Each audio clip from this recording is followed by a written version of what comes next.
कर्पूरगौरं करुणावतारं संसारसारं भुजगेन्द्रहारं सदा वसन्तं हृदयारविन्दे भवं भवानी सहितं नमामि।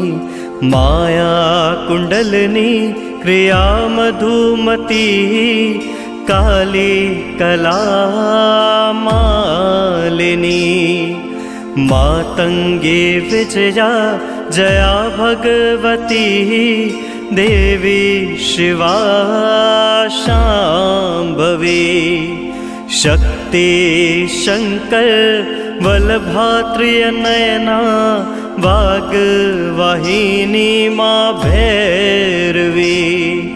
ह्रीङ्काली त्रिपुरा पुरा भगवती माता कुमारेश्वरी माता कुमारेश्वरी।